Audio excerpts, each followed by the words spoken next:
Hi, everyone. Welcome to Build Series NYC. I'm Ethan Alter, senior writer with Yahoo Entertainment, and we're here today to talk about Mowgli, Legend of the Jungle.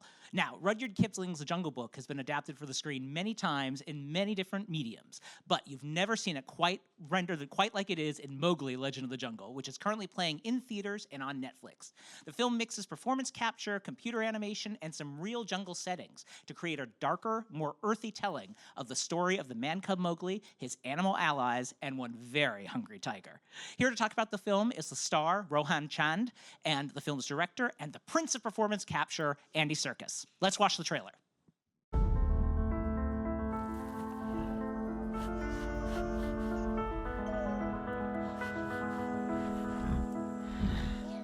I've never seen a man cub before.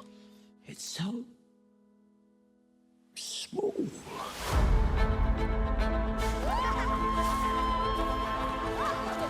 Kira, why am I different? You are special, little brother. You've got hands, so let's use them. Shut up!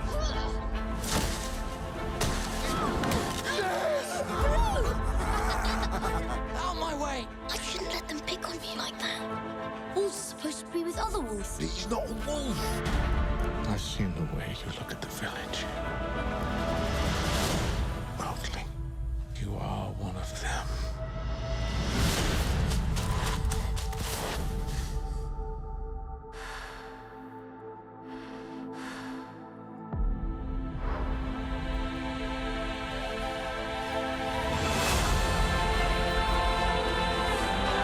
All I've ever wanted is to belong. You will always be my son, Mowgli. Nothing can ever change that. The jungle is changing. Man is taking more of it. And the boy may just be our only hope of survival. We're afraid of what man might do to us. The pack needs you, Mowgli.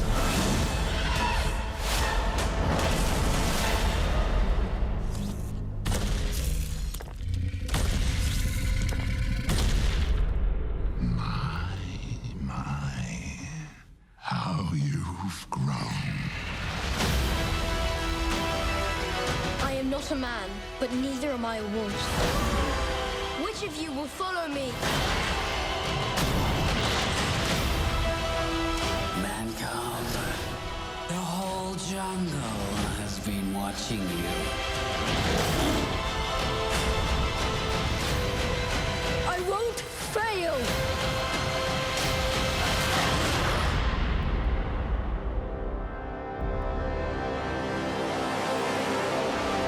Awesome. So what are we waiting for? Let's go to Netflix and watch it right now.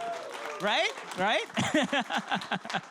That's a great trailer for the film. And I mean, it's Andy, I know this film has been a passion project for you for a long time. For sure. And it would have to be a passion project to live with it for as long as you had. So what is it? What is it that made you feel so passionate about this? Well, I really wanted to tell a story that was closer to the tone of the book and to really engage with the character of Mowgli, because oftentimes in the adaptations, really, it's such an emotional journey. It's a really massive journey of self-discovery for the central character, and often it gets overlooked in the sort of enjoyment and the performance of the antics of all of the animals. It's like the central character often didn't really get a fair share, I don't think. So I think this is really, I mean, it's a family film, but it's a family film that has real consequence, real darkness, real edge, and I just, as soon as I read the script, thought that this has to be told. This version has to be told. Right. No, I was saying to you while the trailer was playing that I've showed it to my kids who are 11 and 7, and they both really enjoyed it, even without the lack of songs or anything. They just found the action and the story just convincing enough and beautiful enough to follow all the way through. Yeah, sure. I mean, well, that's great because we really wanted to not alienate anybody. We didn't want it to be too dark, but we wanted it to feel real and engaging, so that you really care for the journey of Mowgli and his very complicated sort of psychological and emotional journey to discover who he is, both in the world of animals and in the world of man. And we're not saying like the animals are all great and the humans are terrible, or vice versa. It's very complicated in both sets of families that he has. Right. Well, speaking of Mowgli, Rohan, let's talk a little bit about your performance and the way you approached the role. First of all, what was it like meeting Andy for the first time to discuss it? What was that first meeting like? Yeah, so I remember Andy and I actually met over Skype to audition for this and everything. And yeah, I mean, just when he described his vision to me for this, I think it was just really amazing because, as he said, he did want to make a movie that was really close in tone to Kipling's version. And I think through just even through him explaining it, I think it was really amazing to get him to see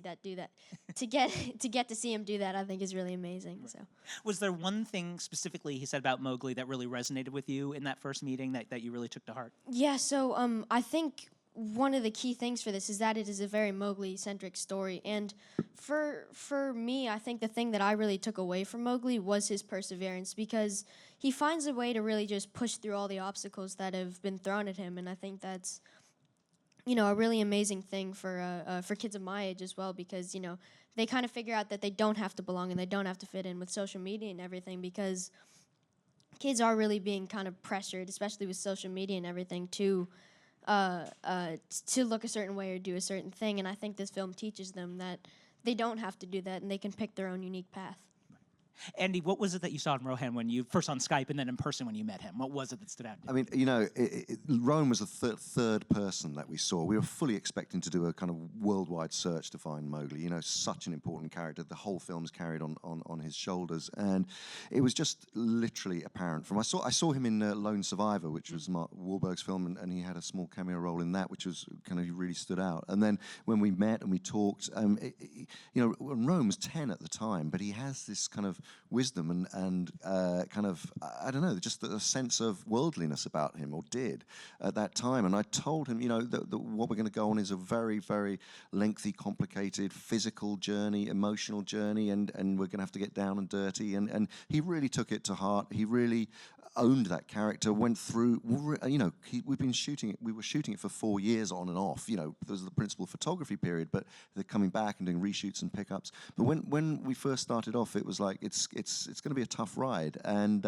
he just embraced it. He went and studied wolves, and you slept with wolves, didn't you, up at the sanctuary in New York? Right. Yeah. New York? Oh, yeah. Sorry. So in upstate New York, I actually got to camp out with the wolves, and it was really just amazing because you got to see the way that they interacted with each other without a human interference. And I also really had to do a lot of physical training and agility training for this as well. As Andy said, I had to study wolves and everything, so I started running on all fours and everything, and just two normal guys in New York running on all fours. But but it was really an exciting process, and I think it's turned out pretty well. Right. So. Now, obviously, Mowgli's been played on screen by other actors in the past. Right, yeah. When you came time to sort of do your performance, was there one thing about him that you embedded in your portrayal that you don't think other people had done before that you wanted to bring to your version? Well, I think one of the key things is that, Mowgli, he isn't like a classic hero. He is very flawed, and he has a lot of flaws, and obviously he is going through a lot with everything. He's trying to fit in and trying to belong, but I think he really figures out and everything that he doesn't have to belong almost. And I think that's really amazing because between his flaws and everything, he still finds a way to get through life and make the best of the situations that he's thrust into. Right.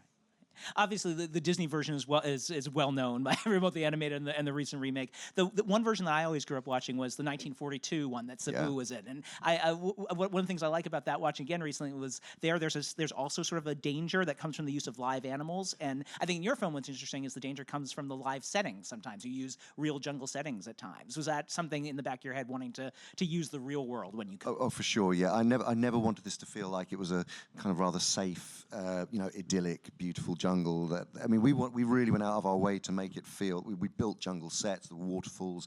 We had foliage, we had beautiful jungle plants, but we brought lots of dead leaves, and when we went to South Africa to recce to study the environment where we were going to shoot the village, we brought back a lot of the same coloured rock, and it just to create a real world for our animals, which again, when you look at them, they're unlike other adaptations versions where they're sort of there's nothing kind of discoloured or scarred about them. Ours are kind of covered in bruises, knocks, scars, grizzled. They have kind of tough exteriors.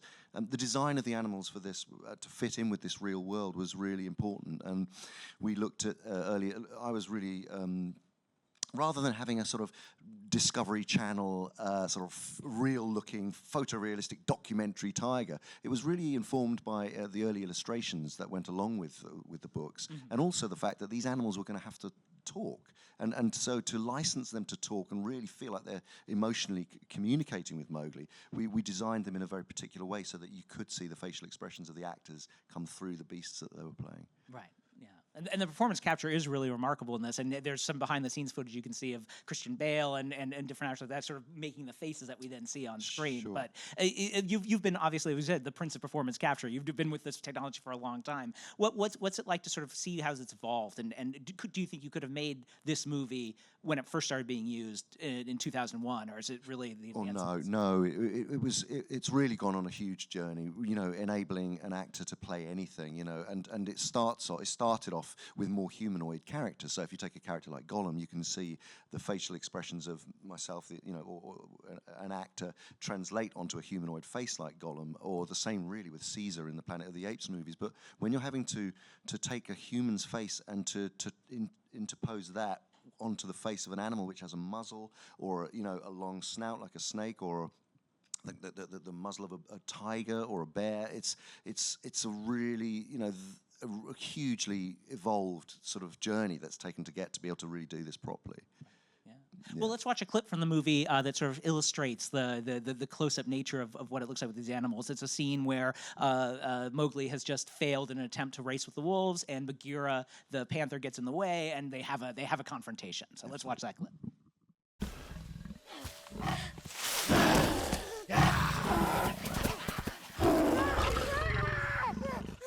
Let him go, Bagheera. Bagheera.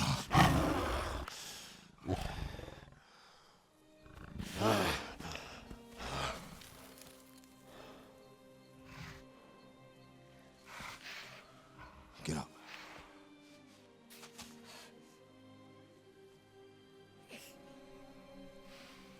You let your guard down. I told you never let your guard down. He's only chasing me. He targeted me. He knows I'm the weakest.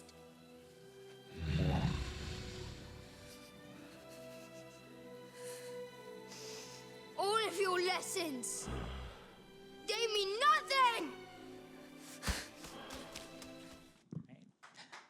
It's a really great scene. And let's talk about what's that performance like for you in that moment? Who are you acting opposite? What are your memories of shooting that scene? Yeah, so I remember we kind of shot this almost twice in a way, but so I got involved in this back in 2014 when I was just 10 years old. And, you know, I actually got to shoot right across from this primary cast, which is really just a fantastic opportunity to learn and everything. But I would come back a couple of months later and do just to capture more of my performance and makeup and hair and everything, you know, the dirt you see on me. But I would act across from different performance capture actors who were more there for my reference and also for some of the movements of the animals. And, you know, it was a bit of a challenge remembering how, like, Christian or Kate or whoever played it while acting across from someone who obviously plays it differently and keeping my performance organic. So that was challenging. But I remember for that scene specifically, Christian actually pounced on me. And I remember, you know, it's a really intense scene and everything. He's growling over me. And I remember just a little bit of spit just kind of dropped out of his mouth and landed on my shoulder. And, you know, we both looked at each other and we just burst out laughing. So, I mean, yeah. So you didn't use the end of that take, the laughing. yeah. I mean, what was it like for you to sort of observe, seeing the finished clip now? I mean, do you recognize the Christian Bale in Bagheera there? Can you see his face? Yeah, so I think that's actually one of the great things about performance capture is you get to see the top of people in the business. You get to see their performances, and I think that's really amazing. But it really actually does take me back to when I filmed it, and I almost just remember acting across from Christian and everything. But this is also a very Mowgli-centric story, and we really see the story through Mowgli's eyes. And Rudyard Kipling did write these animals with very human emotions. So through performance capture, it's really great that you get to see the performances and the human side of the animals. Right. I mean, there exists a cut of this movie where it is just the actors, and I wish I could share it with everyone because it is extraordinary. You know, what was the first thing that we shot, or all those years ago, and literally the entire story is told with Christian there, with Rohan there, with Kate, with everyone just delivering these mesmeric performances. And actually, when you look at the rendering and the visual effects and the animation and the result at the end of it, it's just no different to actually the intention of their original performances. So it's fantastic how they've managed to translate it, really. Well, I mean, in addition to the sort of the menace of the animals that we see, one of the other interesting connections between this and the 1942 version, I felt, was sort of how ultimately man is as dangerous and his greed is as dangerous a creature as any beast. And I think that's really acknowledged in this in a really interesting way. Was that something that, you found in the book that you wanted to translate to the screen? Absolutely, 100%. First of all, there were we see in the third act, which is unlike most movies, apart from the Cawdor version in 1942, you do get to see the village. You do get to see that it's set in India, that it's actually about India, and that's crucial. I don't think you can tell this story in 2018 without acknowledging that. Plus, it sort of reflects Rudyard Kipling as a person, as an individual who grew up in India and then was sent to England to grow up in a boarding house where he had a very unhappy childhood and yearned for that sense of home. Neither can you forget also that he was a writer who was the most beloved author of his generation, but also was writing at a time where the British Empire ruled India. And so we wanted to bring those aspects into the movie. So it has a feeling of the hunter character in the movie really does represent, on a small level, but it represents the British colonization of India and the attitude of domination of man and the jungle. So all these layers are sort of embedded in there just to give it a texture and a reality and an emotional truth, I suppose. Right. It's interesting to me that the two films you've directed, this and Breathe, which came out, you sort of directed while this was also going on. They're both period pieces. They're also very classical in their storytelling and in the way they're made, even with technology like this in some cases. I mean, does that reflect who you are as a director? Are you interested in this period and the sort of classical forms of storytelling that Hollywood and England used to make? Yeah, I mean, it's interesting, particularly with this, because I mean, and I think people will notice when they watch it. A lot of this takes place in close-up, actually.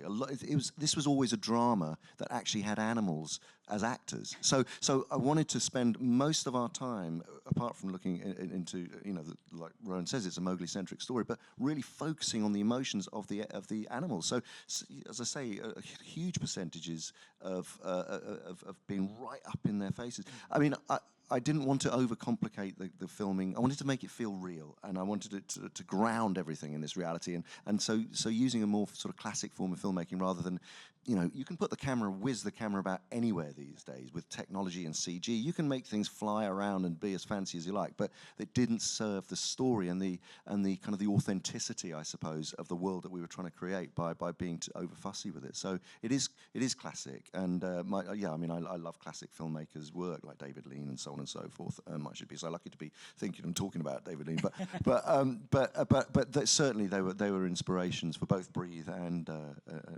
this. Right. Well, Rohan, just tell us a little bit about Andy as a director. What was the collaboration like on set? Careful. He's still watching. Yeah. So obviously working with like King of Performance Capture and Andy is really just amazing because obviously he is known for doing his performance capture stuff, but he is very pure in the way that he acts and everything. And I think it's really amazing getting to work with him because he is very much a collaborator, and he really just brings everyone together and helps everyone work together and really just brings out the best in everyone, I think. I remember the first thing he told me actually was, Rohan, I'll be there to guide you, but ultimately the authorship of the role is with the actor. And I thought that was just amazing because he was giving me freedom while still being able to kind of push me down the right path, and I thought that was probably one of the best things about him. Was it interesting? Did you notice a difference when he went from being a director to being a co-scene partner with you? Was there a difference? Yeah. So I remember obviously when Andy directs me, as I said, he's just such a great director. But when he drops into character, he really he lowers his weight for Blue and everything. And Blue, he said that Blue had a bit of a slack jaw, a snaggletooth, and he really just drops down and goes, "You got hands with fingers on the ends, so let's use them." So yeah, I mean, as I said, I think he really just is able to drop down and embody those characters. So yeah, but I mean, just getting to work across from him as well is just so amazing. So. I think you're playing him in the biopic. When that was a good impression. Thank you. You've trained him well already. So obviously, there was some drama behind the scenes. The movie was originally supposed to be released by Warner Brothers. It's on Netflix now. It was just another chapter in the story that's taken a long time to get there. Was that difficult, sort of living through that period where you weren't sure where it was going to show up for a little bit? Or No. I mean, it makes and has made perfect sense, and is actually such a happy ending for the movie because. The Jon Favreau's version came out, and it was a huge success. Huge financial success at the box office, and so we at one point we were racing to see who was going to get there first, and then it seemed utterly pointless to race because we wanted to take our time to make sure that our performance capture was really going to sing through the performances of the animals. So we took time and we took the foot off the throttle, the accelerator, and then we took our time with post production, and then finally it was.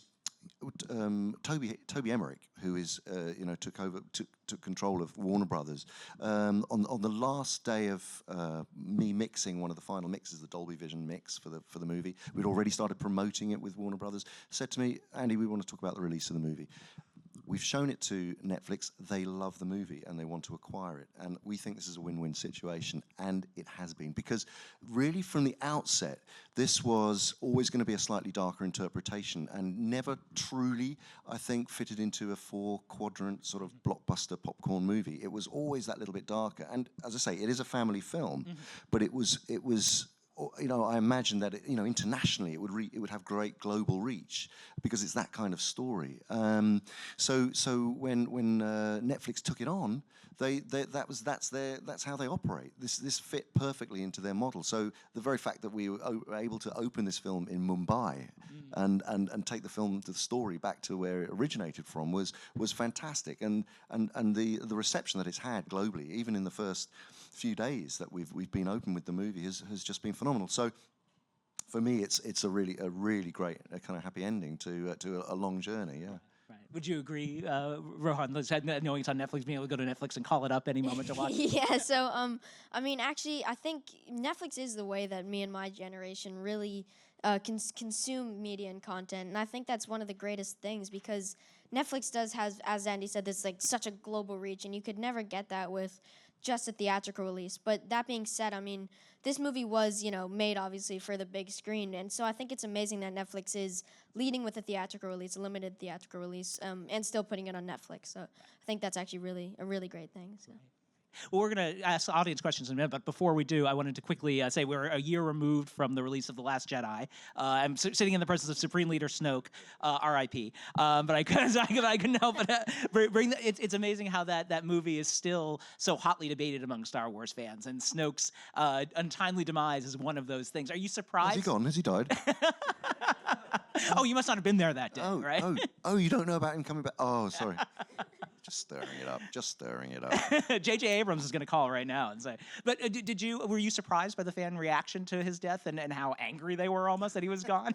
No, I was not surprised. I was surprised. No, it was. Look, it was a great character, and I think, look, it's a Star Wars movie. Who knows what will happen? But it was fantastic to be part of. But I knew, obviously, when I first read the script, I was like, oh, this is great. This is going really well. What? But it's almost perfect. I think that it's happened like that. Right. I remember. Oh, sorry. Yeah, I remember actually Andy on set.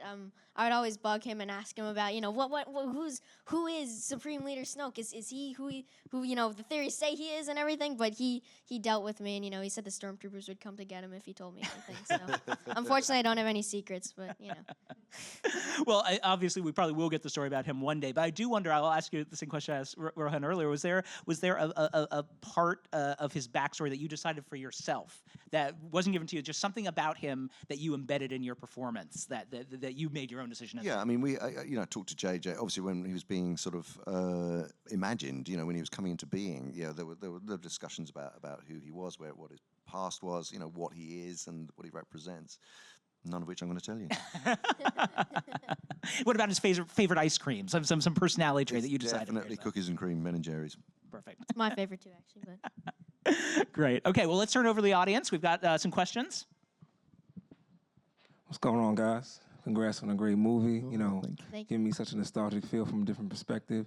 I want to know what was the most challenging thing on set that you guys experienced? The most challenging thing on set probably was there was one scene in particular, which was there's a scene where Mowgli is running home. For the first time, we get introduced to the kind of the wolf pack through his family, sort of, and there was so much interaction between Mowgli and the wolves. He was running in.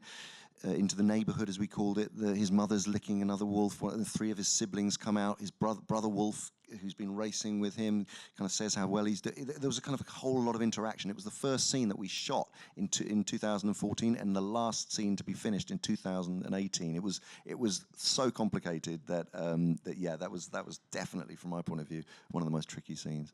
For me, I think it would. I don't know if one of the most tricky scenes, but I think just the physical side of the character is really challenging because, obviously, for all characters have an emotional side, how they're feeling, a psychological side, what's going through their head, and also a physical side, how they move. And, for most characters, I would start with the emotional or psychological sides. But for Mowgli, I think what was really important was starting with the physical side and also how the physical side affects his psychological and emotional sides because, he has been brought up by these wolves and he really thinks he's a wolf and he really just wants to be a wolf. But, and obviously he starts moving like a wolf and everything because he just wants to fit in. And that's really going through his head, do I fit in? If I fit in, where do I fit in? So I think those are some really important questions and one of the most challenging parts. So. Hey guys, thank you for being here. My question is, as artists, how do you guys sort of balance between presenting characters that people love and like fulfilling their expectations while still being able to express yourself and like your interpretation of those characters and stories?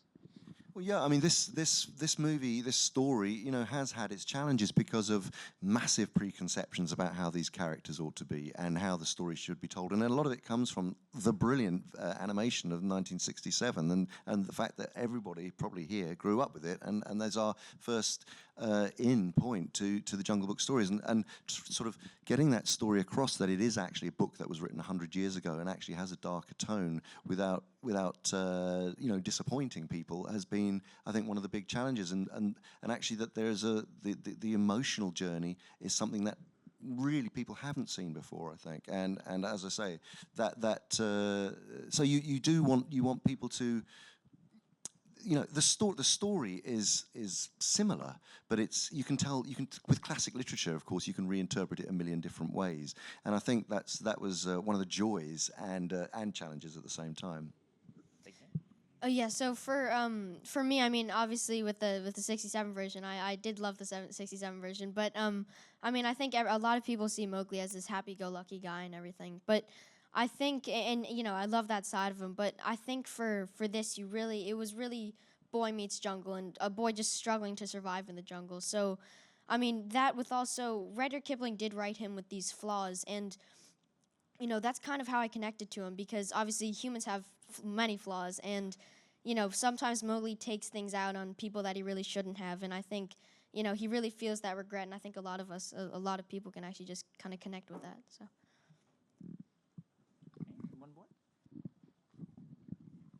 Along with that, you had to show such a range of emotions, and you're a young, wonderful actor. We thought the movie was great. Thank you. What did you think about it?